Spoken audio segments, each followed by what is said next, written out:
Matius pasal 4. Mari kita lihat Tuhan Yesus Kristus dicobai oleh iblis. Lihat apakah iblis bisa mencobai Tuhan, saudara-saudari mengerti. Dulu ketika kita masih milik Adam, semua orang dicobai oleh iblis. Sebelum kita dibaptis ke dalam kematian Kristus, kita adalah orang duniawi. Karena kita dibaptis ke dalam kematian Tuhan Kristus, maka kehidupan duniawi itu sudah tidak ada lagi. Roh kita bukan lagi roh yang duniawi.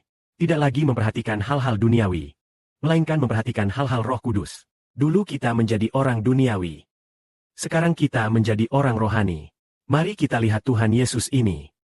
Setelah ia dibaptis di sungai Yordan, meskipun tubuhnya adalah tubuh jasmani, namun ia bukanlah orang duniawi, melainkan sudah menjadi orang rohani. Dan rohnya, yaitu Roh Kristus, juga adalah roh yang rohani. Mari kita lihat Yesus yang rohani ini. Apakah ia bisa dicobai? Apakah ia sanggup melewati pencobaan iblis? Apakah ia mampu mengalahkan pencobaan iblis? Sebab tidak seorang pun keturunan Adam sanggup mengalahkan pencobaan iblis. Tetapi sekarang, ia yang turun dari surga.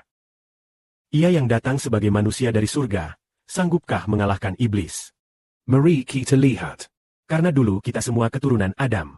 Adam saja tidak sanggup mengalahkan iblis. Maka tidak seorang pun dari kita sanggup mengalahkan iblis. Mari kita lihat apakah Tuhan Yesus sanggup mengalahkan iblis. Yesus dibawa oleh Roh Kudus ke padang gurun untuk dicobai iblis. Ia berpuasa selama 40 hari 40 malam. Kemudian ia merasa lapar. Pada saat itulah, si pencobai datang kepada Yesus dan berkata, "Jika engkau anak Allah, perintahkanlah batu-batu ini menjadi roti." Namun Yesus menjawab, "Ada tertulis dalam kitab suci, manusia hidup bukan hanya dari makanan saja, tetapi dari setiap firman yang keluar dari mulut Tuhan." Saat itu Tuhan sudah berpuasa 4 hari atau 40 hari? 40 hari. Amin. Sudah lapar selama 40 hari. 40 hari 40 malam tanpa makan dan minum. Pasti sangat lapar. Sungguh sangat kelaparan. Tubuh pasti sangat lemah. Saudara syibbu berpuasa paling lama hanya 10 hari. Selama 10 hari itu pun masih minum air. Bahkan sempat minum susu. Hanya tidak makan makanan saja. Saudara Sibo saja tidak memiliki kekuatan sebesar itu.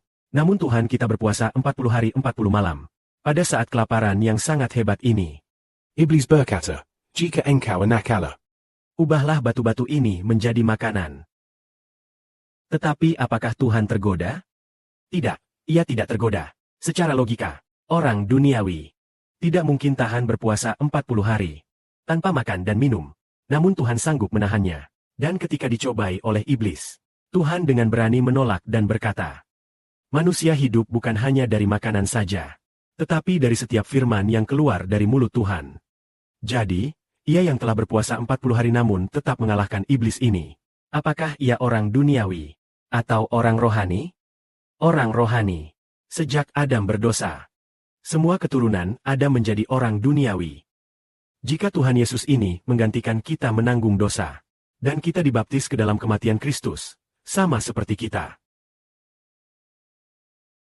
disatukan dalam namanya, sehingga kita menjadi orang rohani. Apakah karena percaya kepada nama Tuhan Kristus? Karena menjadi milik nama Tuhan Kristus. Apakah kita juga sanggup mengalahkan iblis? Why? Dulu kita termasuk orang duniawi. Milik Adam. Sekarang kita sudah dibaptis ke dalam Kristus. Orang yang milik Adam sudah mati.